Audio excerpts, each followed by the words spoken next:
बनेरघट्टा राष्ट्रीय उद्यान में प्रस्तावित राजमार्ग को लेकर विरोध प्रदर्शन शुरू हुआ है। सरकार ने बेंगलुरु के बनेरघट्टा नेशनल पार्क के माध्यम से 6 लेन एलिवेटेड राजमार्ग के निर्माण का प्रस्ताव दिया है, जिससे वन्यजीवों और आवास पर पड़ने वाले प्रभाव के बारे में चिंतित पर्यावरणविदों ने विरोध प्रदर्शन शुरू कर दिया।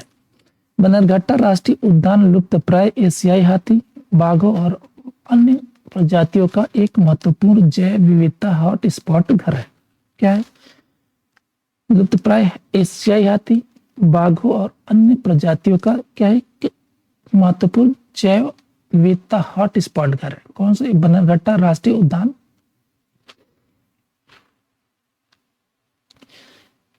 परियोजना अवलोकन देखते हैं।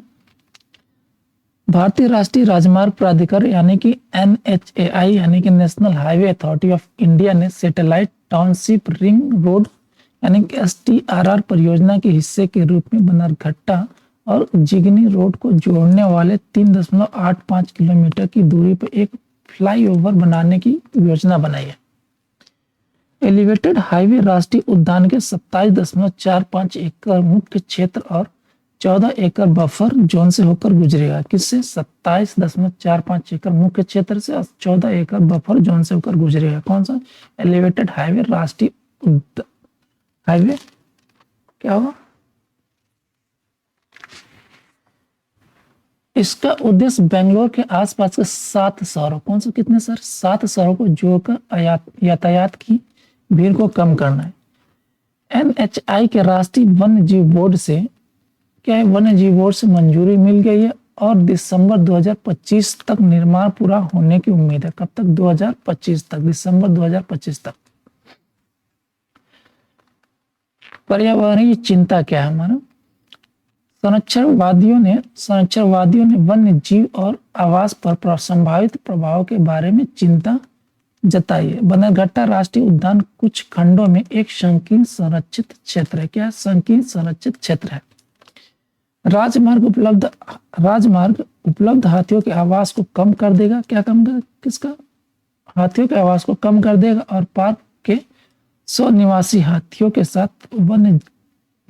मानव वन्य जीव संघर्ष बढ़ने की संभावना। क्या है? मानव वन्य जीव संघर्ष बढ़ने की संभावना है। पार्क में लुप्तप्राय क्या है? बाघ हैं, तेंदुए हैं, ढोल हैं और गौर भी हैं। इस परियोजना में गलियारे में 1288 पेड़ों को काटना शामिल है, जो प्रमुख हाथी क्षेत्र से होकर गुजरता है। कौन सा? प्रमुख हाथी क्षेत्र से होकर गुजरता है। कौन सा? इसमें कितने पेड़ काटने की संभावना है? ये 1288 पेड़ को काटना शामिल है। राज्य सरकार का रुख क्या है इसमें? कर्नाटक राज्य सरकार अभी भी परियोजना की समीक्षा कर रही है। क्या कर रही है? समीक्षा कर रही है अभी इस परियोजना का और अधिक जानकारी मांग रही है।